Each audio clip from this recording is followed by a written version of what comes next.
ಉದ್ಯಾನ ನಗರಿಯ ಉದ್ಯಾನವನ ಸಸ್ಯ ಕಾಶಿ ಅಂತಾನೆ ಕರೆಸಿಕೊಳ್ಳುವಂತಹ ಲಾಲ್ಬಾಗ್ನಲ್ಲಿ ಹೂವಿನ ಲೋಕವೇ ಅರಳಿದೆ. ಪ್ರತಿ ಬಾರಿಯೂ ಕೂಡ ಹೊಸದಾದಂತಹ ಥೀಮ್ನ ಮೂಲಕ ಮೂಡಿ ಬರುವಂತಹ ಲಾಲ್ಬಾಗ್ನ ಫ್ಲವರ್ ಶೋ ಈ ಬಾರಿಯೂ ಕೂಡ ವಿಶೇಷ ಹಾಗೂ ವಿಭಿನ್ನವಾದಂತಹ ಥೀಮ್ನ ಮೂಲಕ ಮೂಡಿ ಬಂದಿರುವಂತದ್ದು. ಕಳೆದ ಬಾರಿ ರಾಜ್ಕುಮಾರ್ ಅವರ ಥೀಮ್ ಮೂಡಿ ಬಂದಿತ್ತು. ಅದಾದ ಬಳಿಕ ಬಸವೇಶ್ವರ ಅವರ ಥೀಮ್ನ ಮೂಲಕ ಮೂಡಿ ಬಂದಿರುವಂಥದ್ದು. ಕಳೆದ ಬಾರಿಯೂ ಸಹ ಅಂಬೇಡ್ಕರ್ ಅವರ ಜೀವನ ಚರಿತ್ರೆ ಸಂಪೂರ್ಣವಾಗಿ ಲಾಲ್ಬಾಗ್ ಅಂಗಳದಲ್ಲಿ ಅನಾವರಣಗೊಂಡಿತ್ತು. ಈ ಬಾರಿಯೂ ಸಹ ಲಾಲ್ಬಾಗ್ ಅಂಗಳದಲ್ಲಿ ರಾಮಾಯಣವನ್ನ ಬರೆದಿರುವಂತಹ ಹಾಗೂ ರಾಮಾಯಣದ ಪ್ರತಿಯೊಂದು ಹಂತವನ್ನು ಅನಾವರಣಗೊಳಿಸಿರುವಂತಹದ್ದು. ವಾಲ್ಮೀಕಿ ಮಹರ್ಷಿಯವರ ಜೀವನ ಚರಿತ್ರೆಯನ್ನು ಸಂಪೂರ್ಣವಾಗಿ ನಾವಿಲ್ಲಿ ನೋಡಬಹುದು. ಸುಮಾರು 14 ಅಡಿ ಎತ್ತರವಾದಂತಹ ಹುತ್ತು, 15 ಅಡಿ ಅಗಲವಾಗಿರುವಂತಹ ಹುತ್ತು, ಅದರ ಮುಂದೆ 12 ಅಡಿಯ ವಾಲ್ಮೀಕಿ ಮಹರ್ಷಿಯವರ ಪುತ್ಥಳಿಯು ಕೂಡ ಇಲ್ಲಿ ಅನಾವರಣಗೊಂಡಿರುವಂಥದ್ದು. ಸಂಪೂರ್ಣವಾಗಿ ಗಾಜಿನ ಮನೆಯಲ್ಲಿ 12 ಲಕ್ಷಕ್ಕೂ ಅಂದರೆ 25 ಲಕ್ಷಕ್ಕೂ ಹೆಚ್ಚಿನ ಹೂಗಳ ಬಳಕೆ ಮಾಡಿರುವಂಥದ್ದು. 85 ವಿವಿಧ ಬಗೆಯ ಹೂಗಳು ಕಂಡುಬರುವಂಥದ್ದು. ಅದರ ಜೊತೆಗೆ ದೇಶ ಹಾಗೂ ರಾಜ್ಯದ ವಿವಿಧ ಭಾಗದ ಹೂಗಳನ್ನು ಬಳಕೆ ಮಾಡಿರುವಂಥದ್ದು. ಸುಮಾರು 12 ದಿನಗಳ ಕಾಲ ನಡೆಯುವಂಥ ಈ ಫಲಪುಷ್ಪ ಪ್ರದರ್ಶನದಲ್ಲಿ ಸಾಕಷ್ಟು ಮುನ್ನೆಚ್ಚರಿಕಾ ಕ್ರಮಗಳನ್ನು ಕೂಡ ಈಗಾಗಲೇ ವಹಿಸಿಕೊಂಡಿರುವಂಥದ್ದು. ಸಾರ್ವಜನಿಕರಿಗೆ ಸರದಿ ಸಾಲಿನಲ್ಲಿ ಬರುವುದಕ್ಕೆ ಅಂತಲೇ ಹೇಳಿ ಸಾಕಷ್ಟು ಕಡೆಗಳಲ್ಲಿ ಬ್ಯಾರಿಕೇಡ್ ಅಳವಡಿಕೆ ಮಾಡಿರುವಂಥದ್ದು. 10 ಕಡೆಗಳಲ್ಲಿ ನೀರಿನ ವ್ಯವಸ್ಥೆ ಮಾಡಿರುವಂತಹದ್ದು.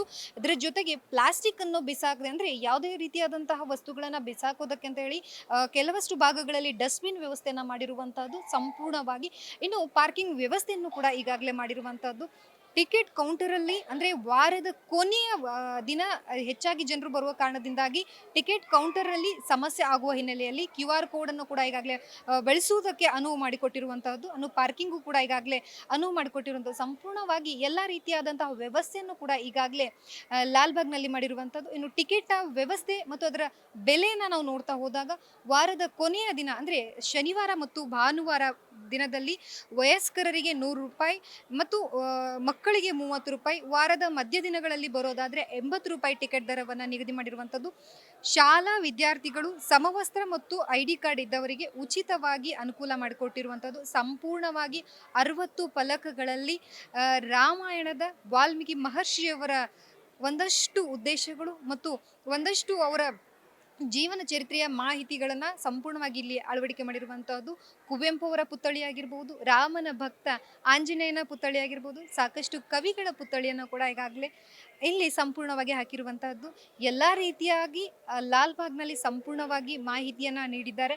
ಅದರ ಜೊತೆಗೆ ಹೊಸದಾದಂತಹ ಹೂಗಳನ್ನು ಕೂಡ ಈಗಾಗಲೇ ಲಾಲ್ಬಾಗ್ನಲ್ಲಿ ಕಂಡು ಬರ್ತಾ ಇರುವಂಥ ಒಟ್ಟಾರೆಯಾಗಿ 2.8 ಕೋಟಿ ರೂಪಾಯಿ ಈ ಬಾರಿಯ ಫಲಪುಷ್ಪ ಪ್ರದರ್ಶನದಲ್ಲಿ ಖರ್ಚಾಗುವಂಥ ಹಣ ಎನ್ನುವಂತಹದ್ದು ಈಗಾಗಲೇ ಮಾಹಿತಿಯನ್ನು ನೀಡಿರುವಂಥದ್ದು. ಜೊತೆಗೆ ಸುಮಾರು 10 ಲಕ್ಷ ಜನರು ಬರುವಂತಹ ಆ ನಿರೀಕ್ಷೆಯಲ್ಲಿ ತೋಟಗಾರಿಕೆ ಇಲಾಖೆ ಇರುವಂತಹದ್ದು. CM ಸಿದ್ದರಾಮಯ್ಯನವರು ಹಾಗೂ ತೋಟಗಾರಿಕಾ ಇಲಾಖೆ ಅಧಿಕಾರಿಗಳು ಒಂದಷ್ಟು ಸಚಿವರ ಸಮ್ಮುಖದಲ್ಲಿ ಇವತ್ತು ಉದ್ಘಾಟನೆಗೊಂಡು ಜನರ ವೀಕ್ಷಣೆಗೆ ಸಜ್ಜಾಗಿ ನಿಂತಿರುವಂತಹದ್ದು.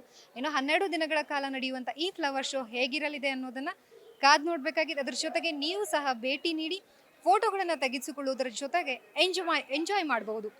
ಕ್ಯಾಮ್ರಾ ಪರ್ಸನ್ ಶಿವ್ ಜೊತೆ ಲಕ್ಷ್ಮೀ ಬಾಗಲಕೋಟೆ, ಅಶ್ವಿನಿ ನ್ಯೂಸ್.